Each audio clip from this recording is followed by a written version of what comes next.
ഇവൻ ആരെന്ന് പറഞ്ഞവരോട് പറയുകയാണ്, കാറ്റും കടലും ഒക്കെ ഇവനെ അനുസരിക്കണമെങ്കിൽ മുന്നമേ സ്വർഗം അറിഞ്ഞ് സ്വർഗം തന്റെ സ്വന്തം പുത്രനെ തൃത്വത്തിൽ രണ്ടാമത്തെ ഭാഗമാകുന്ന മനുഷ്യരൂപമെടുത്ത് യേശു ഭൂമിയിൽ ഭൂജാതനായി.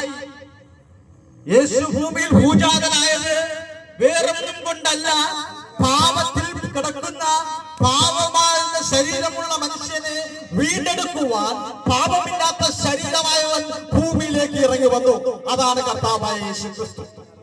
അവനെയാണ് ചോദിക്കുന്നത് യവനാരെന്ന്.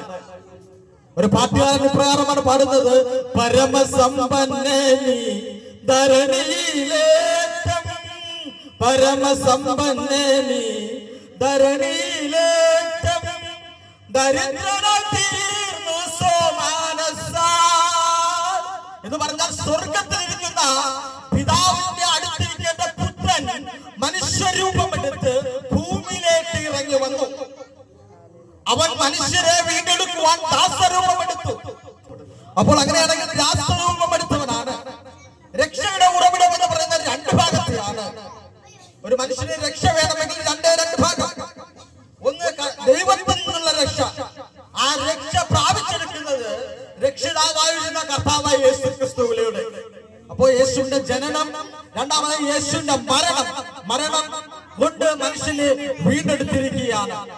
മൂന്നാമതായി യേശുവിന്റെ മരണത്തോടുള്ള ബന്ധത്തിൽ ഉയർത്തെഴുന്നേറ്റ്. ഇവൻ ആർ എന്നുള്ള ചോദ്യത്തിന് മറുപടിയാണ് ഞാൻ പറയുന്നത്. റോമാലേഖനം 8-32 വാക്യത്തിൽ പറയുന്നു, സ്വന്തം പുത്രനെ നൽകി സ്വർഗം സ്നേഹിച്ചു. എന്താണ്? സ്വന്തം പുത്രനെ സ്വർഗം നൽകി നമ്മെ സ്നേഹിച്ചു. ലോകത്തിലുള്ളത് നമ്മളെയാണ്. നമ്മൾ ചെയ്ത പാപത്തിന് പരിഹാരം നോക്കിക്കഴിഞ്ഞാൽ എത്രയധികമാണ്. ആ രക്തത്തിന്റെ ഒരു ശക്തി നോക്കണമേ.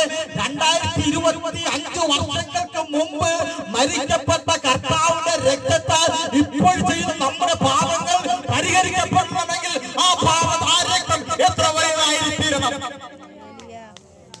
ഹല്ലേലൂയ. ഒന്നും കൂടി പറയാം, 2025 വർഷങ്ങൾക്ക് മുമ്പ് കാൽവരി യാഗമായി തീർന്ന കർത്താവിന്റെ രക്തം കൊണ്ട് ഇപ്പോഴും നമ്മുടെ പാപങ്ങൾക്ക് പരിഹാരമായി തീരുന്നുവെങ്കിൽ അവൻ പാപമില്ലാത്തവനായിരുന്നു. അവനോട് ചോദിക്കുന്നത്, ഇവനാ അവൻ പാപമില്ലാത്തവൻ. Praise the Lord, praise the Lord.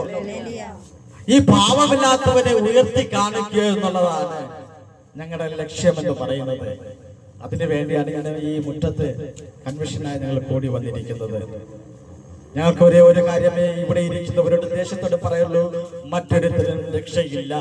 നാം രക്ഷിക്കപ്പെടുവാൻ ആകാശത്തിന് കീഴിൽ മനുഷ്യരുടെ ഇടയിൽ നൽകപ്പെട്ട മറ്റൊരു നാമവുമില്ല.